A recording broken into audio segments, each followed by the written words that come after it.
personally. I learned a lot about him in the evening that I spent with Barb and Lori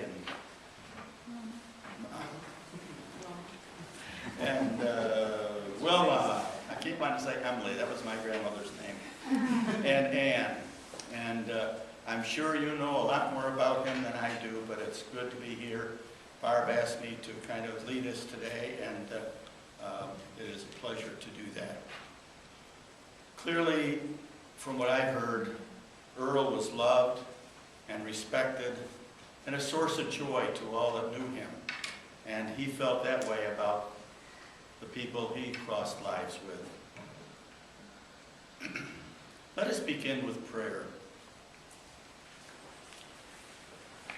Turning within, let's take a moment to center ourselves on that one presence and one power that is God. Let us be aware of being surrounded by that spirit of love.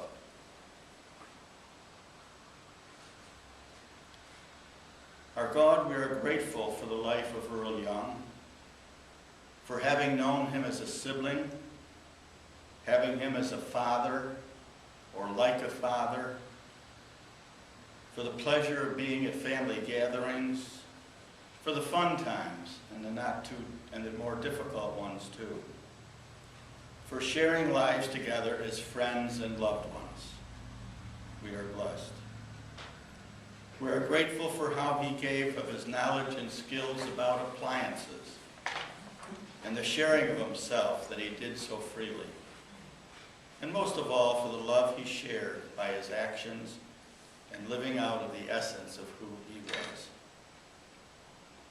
We give thanks for that spirit of love that sustains us, and even now is moving through all of us who are gathered here.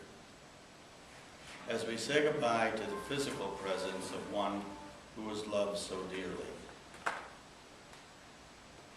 From this time forward, let us no longer think of Earl as limited by time and form, but always think of him as a living soul, continuing on the pathway of life, ever one with God. It is in this truth we find comfort, and in this faith we pray. Amen.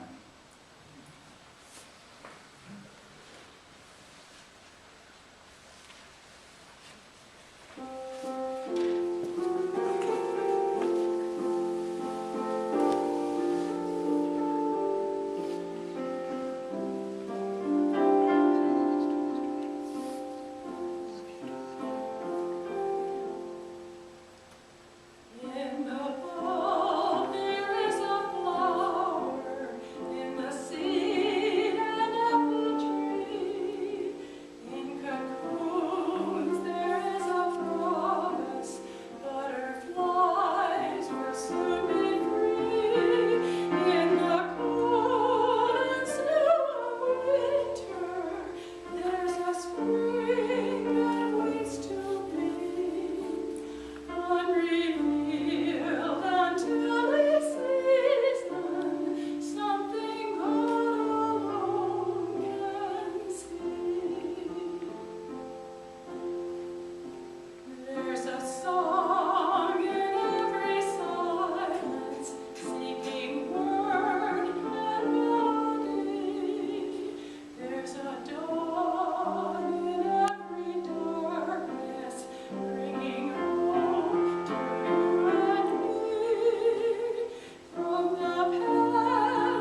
what Dad would have done, because I've seen pictures lately and he'd always raise his hand in greeting when you came to visit him, and it just became one of those expressions that I've encountered more and more as I was looking back on his life. For anybody who doesn't know me, I'm Roxanne's husband, Roxanne's daughter, and I've had the pleasure of knowing Earl, about 32 years. And it's been a privilege to have been had him to be part of my life.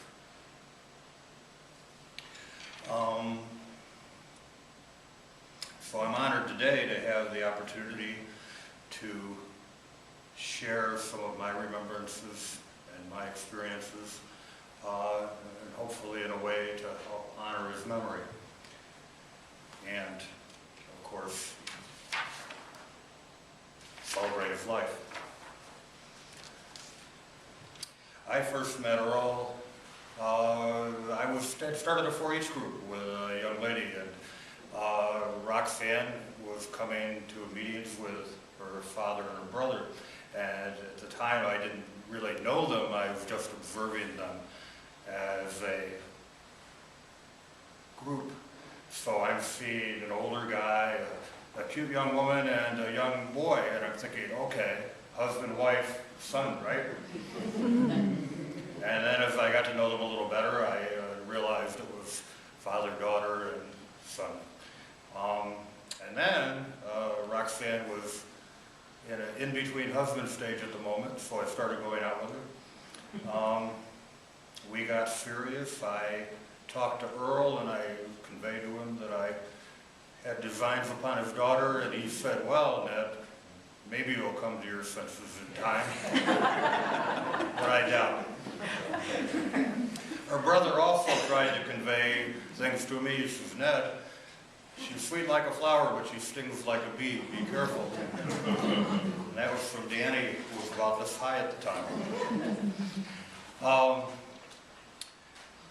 And at the time I had rose-colored glasses on.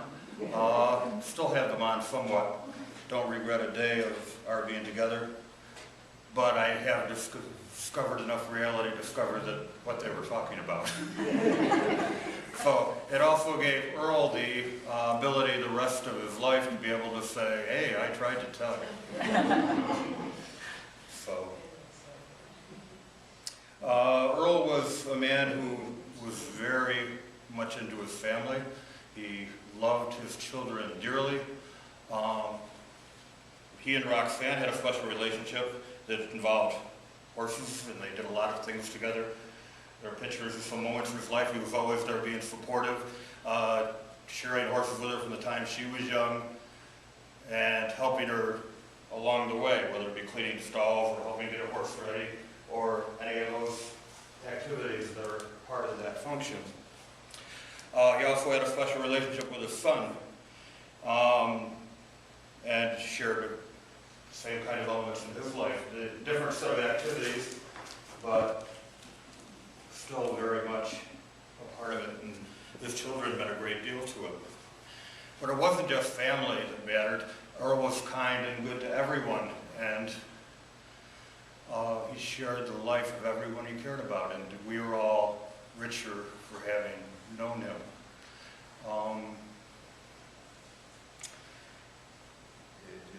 And he's missed. One of the things we used to do in family, we'd get together, and not just family, but, excuse me, but friends would get together and play cards. It was a regular thing for many, many years. At any gathering, we'd be playing for cash. And we'd have a rotating $2 bill. That $2 bill. And it was getting signed by everybody who ended up with it at the end of a card game. So there's a $2 bill with all kinds of signatures on it. There's a larger copy of this. It goes back to '87 with Earl's signature, goes all the way on to about the year 2000. And then it kind of ended up in my hands and got out of rotation for a little bit. We still play cards on occasion.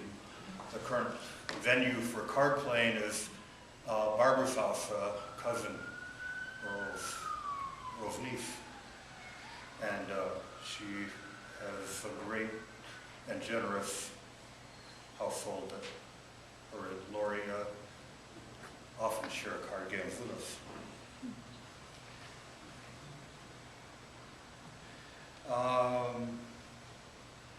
I've learned in life that sometimes if we choose to compliment another, it's because we see in them something that we have in ourselves. And one of the things, the greatest compliment I ever got from anyone, I got from Earl. One of the things he said to me one time was, well, I see other people and they complain about things and they have things that they think are wrong, but you, Ned, you actually try to do something about things that are wrong. And I believe Earl tried to do that too. He tried to take part in other people's lives and help them out. Tried to share and right some wrongs along the way.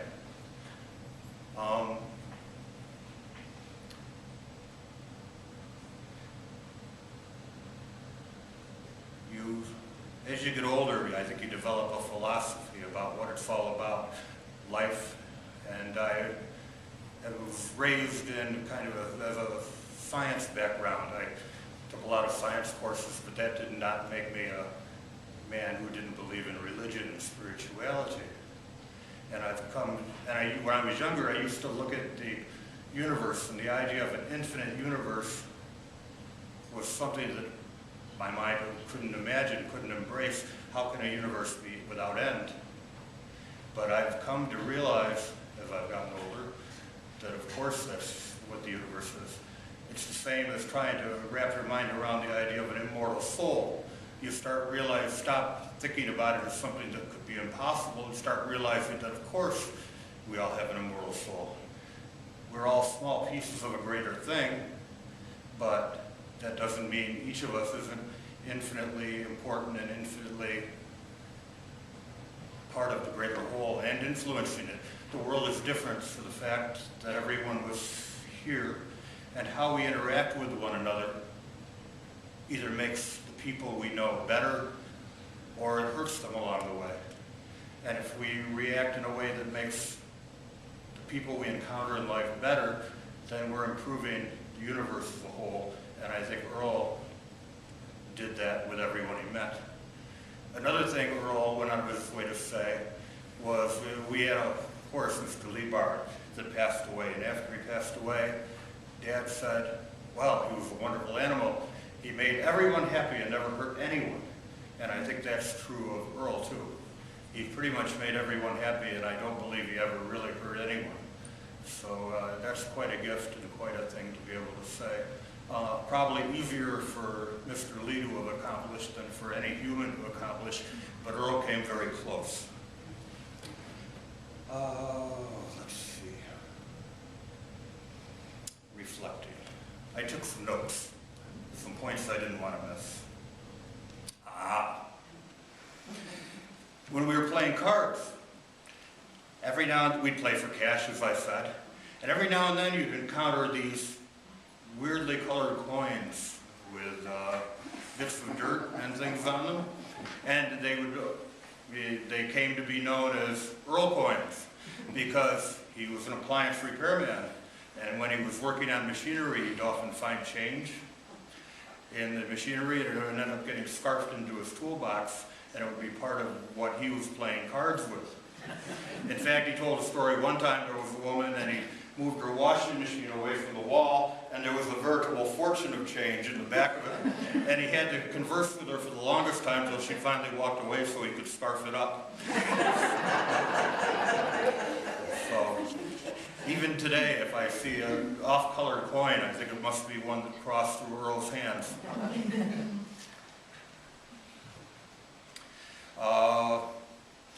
He knew several women in his life well. I have to say he was the most fortunate of men that at the end of the life he found the best one of all, and that would be Evelyn, somebody who was with him till he passed away, and somebody I think was the woman he loved most in this whole world. And I thank you, Evelyn, for having been there for him. People talk about having seances and what a message from somebody who passed away would be. But when somebody's lived a life like Earl has, I don't have to have a seance to know what his message would be to each of us. And I know if Dad was here, his message for everyone in the room would be simply, I love you. And I know he was loved in return. Thank you.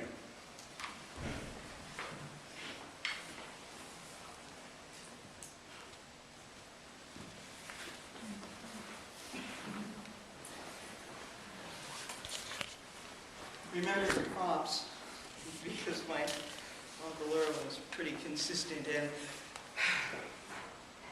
we've been talking about him for a couple of weeks now, and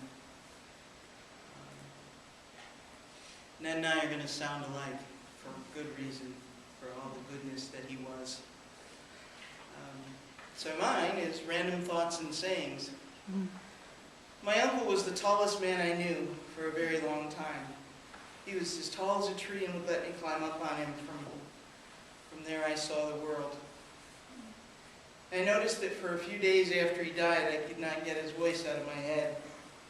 I could hear him talking to me. And I could hear him say, "How you doing, kid?" And I've been thinking a lot about him and the things that he used to say. He was a simple man who had very little need for show-off type possessions. He never had a new car that I knew of. He bought a little house in the valley and he lived there until he moved to South Carolina. A move that, while I'm glad he made for his sake, I really must admit that he threw our whole world out of kilter when he left. He had been such a part of us. Earl, like his sister Willie, as in, "Willie, how you doing, kid?" and his brother Ray, was devoted to his family. He would do anything possible for his kids, or his mother, or his sister, or his brother, or any of us. And I see his values in the way that my brother takes care of our mother, almost 40 years later. While Earl is the quiet one, he was not the passive in his loyalty. When Roxanne went horse crazy, Earl went right along with her. They loaded up the car and they moved Mr. Lee, bar that is, horse shows and stall mucking. He was there polishing hooves and carrying water, carrying tack, hauling water. And he was there with an occasional pep talk when that damn Judd had his head up his, you know. And while he was always busy at the horse show, he was usually having the time of his life, laughing and kidding with folks and generally enjoying the whole thing.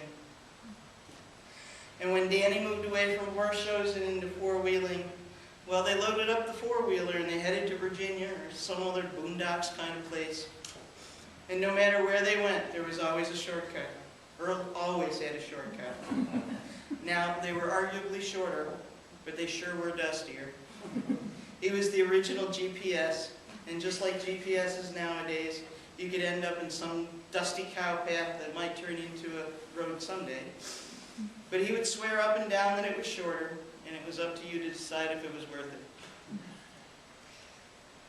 When he was driving somewhere, the guy in front of him did not move fast enough when the light changed. He would say, "What shade of green are you looking for?" This was especially funny when I learned that Earl was colorblind. And he really had no idea that the light was any shade of green. I guess you could say he was into shades of gray well before it became a bestseller. He was there for the rest of us too. Not in a gushy sort of way, but in a practical way. He could fix anything, and he would fix anything, in person or over the phone. No, not that way. Now, listen to what I'm saying. I'm telling you. The one right, see it? See it? The one right below that. You see that? Now, there you go. Now you're cooking with gas. He used to fix things you didn't even know were broken. One time he was visiting from South Carolina, and I came home from work to find that I had a new ice maker in my freezer. He was right. I love my ice maker. Didn't know I needed it. But when he would come to a holiday dinner, it was imperative that there be bread or rolls or some form of staff of life on the table. Never mind that there was enough food to feed a small army. No, it was not a complete meal until he had the staff of life.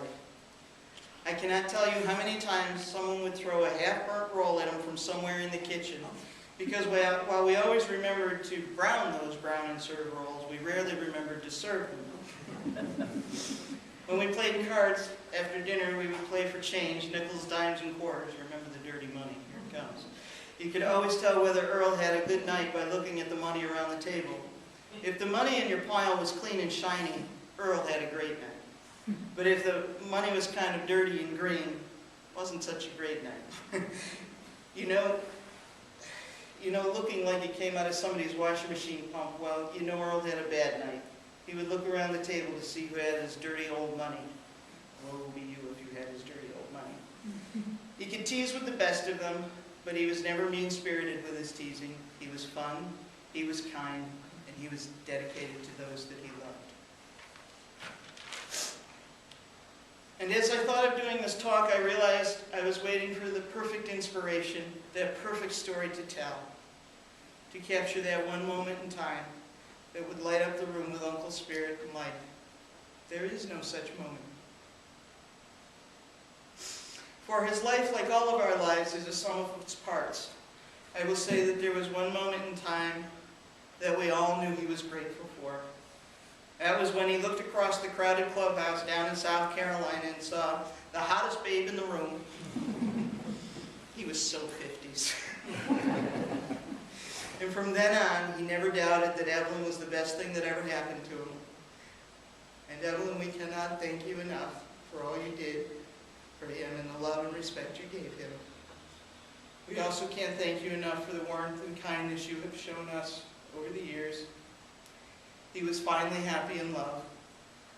So I will leave you all with one last saying, and I dare say that everyone in this room has heard it. It was his travel blessing. And whenever you left him, he would say, so Uncle, I'm going to say to you, wherever you are, remember to keep your shiny side up, your greasy side down, and keep her between the ditches.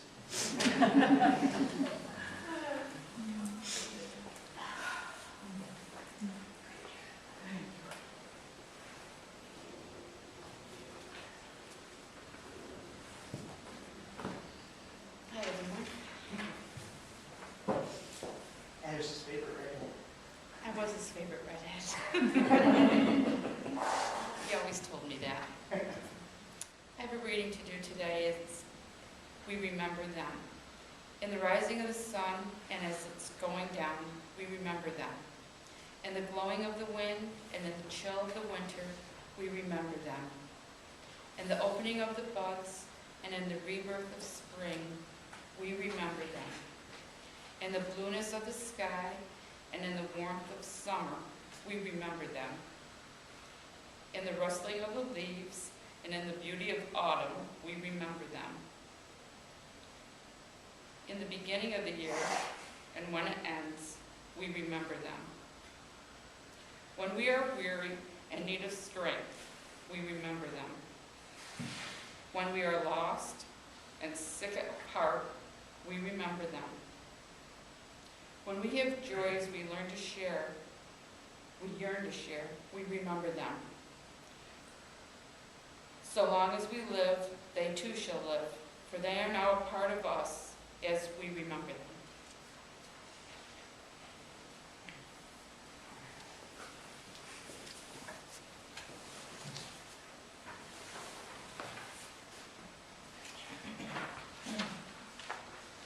Papers are piling up here.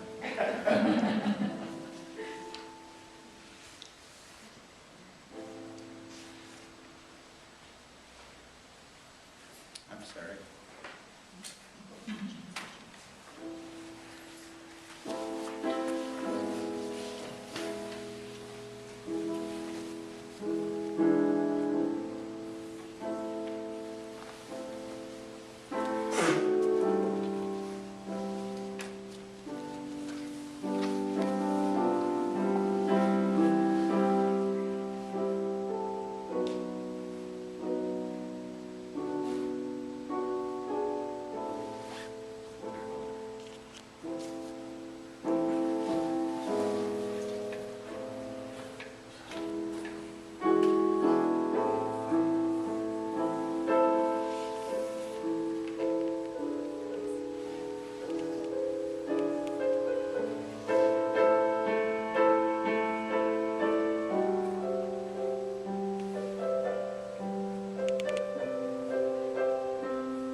Now, I invite you to share your stories.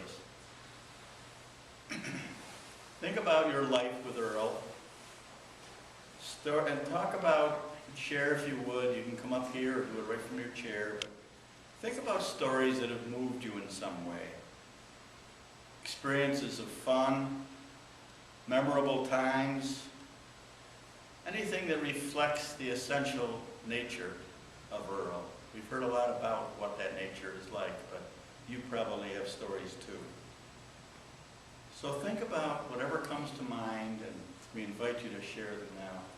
This is a celebration. This is a time to think about Earl and share who he is and was. And now is the time.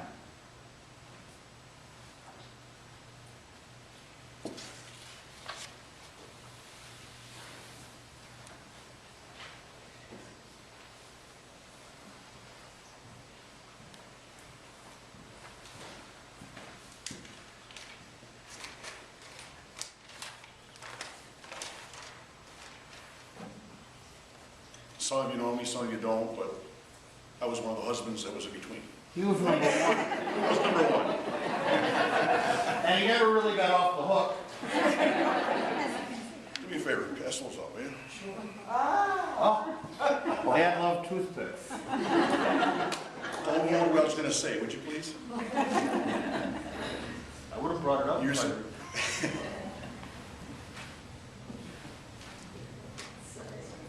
years ago, when Roxanne and I got together back in the early 70s, it seems like 100 years ago, Earl came up to me, and I told him we were thinking about getting married.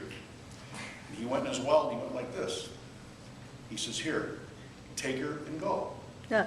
He's going to give me his credit card with only a $500 limit on it, and just go. Every time I get a credit card, I always think of Earl on that now. But it's the reason I'm passing around toothpicks is for one reason. Earl was very proud of when he stopped smoking, and I was more proud of him. My mother died of cancer, and it took a lot out of my life. She was one of the most important things to me. When Earl quit smoking, we talked. He says he was having a tough time with it. He started chewing on toothpicks. He says, "Boy, I'm doing real well at smoking, but boy, the dentist is going to love me."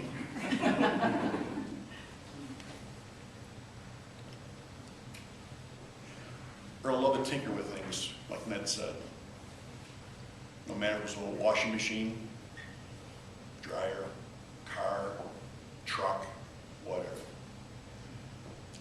I would call him up every so often. He was down in the Carolinas. "Earl, I got a problem with my dryer. Earl, I got a problem with this." He'd walk me through it. And just like you said, Bert, don't have that one over there a little bit. It's like he was looking through your eyes right at whatever it was. Years ago, I was involved with a demolition derby at the fairgrounds. Earl wanted to get right in the middle of that. So we're down in Ruhama, down in Ned Road with Green Hills. They gave us a car. And Earl went through that thing to make that thing so safe for me. When I went to the demolition derby, I didn't have to worry about nothing. Until they decided to put a passenger in with me because I won the year previous. And the next year, everybody was out after me because now I had a passenger from the Herald Journal that was going to do a report on this. I got killed. But Earl was right there though. "Come on, we'll get the thing going, we'll get it to Concy, we'll get it to final one." And we did. Still lost, but we had a good time. He's always been dedicated himself right to Roxanne and Danny as far as with the horses. Days and nights we'd be doing different things, and horses came first. That was it, period.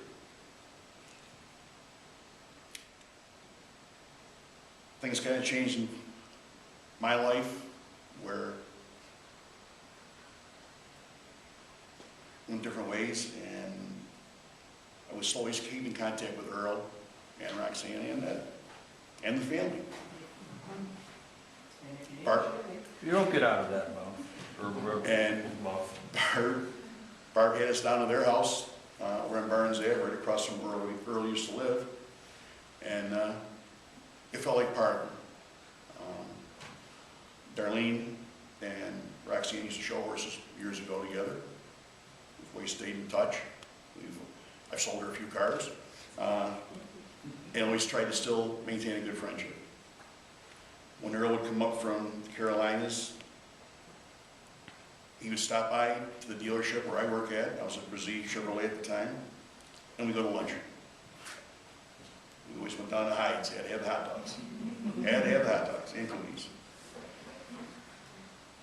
And he brought me a hat one time from the state down there. It's just the state emblem on there. And he's chewing his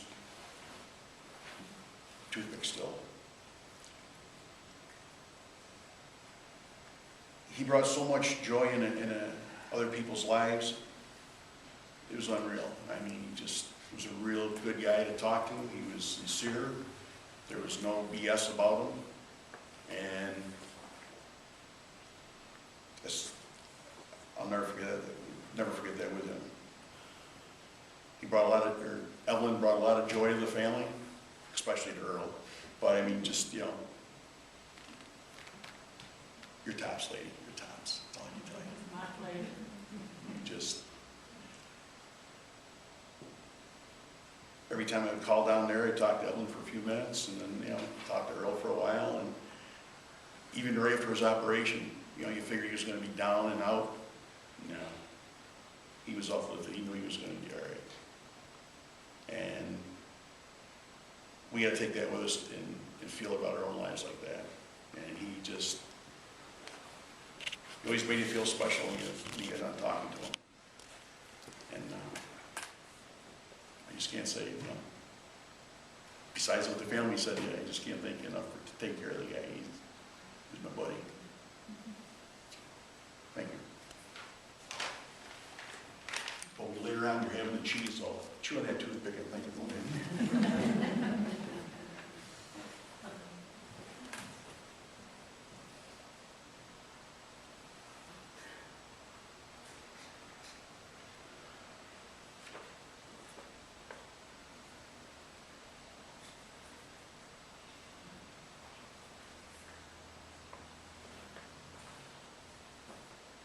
There must be more stories among you.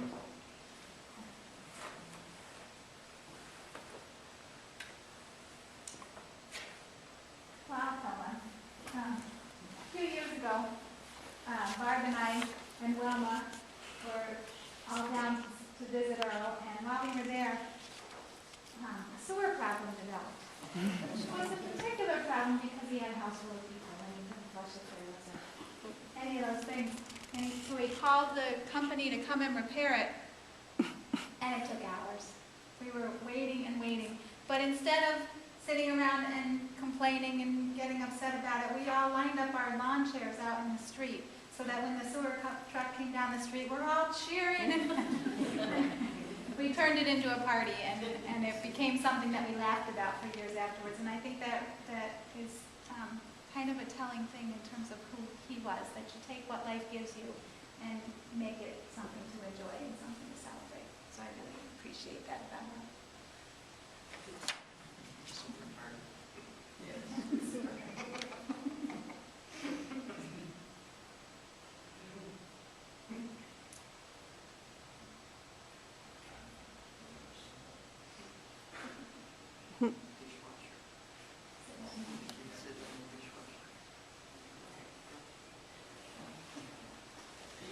I can just share a quick story. I only ever interacted with Earl in person once in my life. But before that ever happened even, in the early days of Lori and Barb's relationship, my washer broke. And Barb says, "Oh, call Uncle Earl, he'll tell you what to do." Uncle Earl didn't know me from anyone else, but she called him up and said, "Could you help?" And he did. Now, he told me how to take the back off. Okay, now look, and you're going to see this right here and this right here. You see that? Okay. And he talked me through that. And I just was I thought it was very telling that he was perfectly happy to do that for somebody he didn't know. And so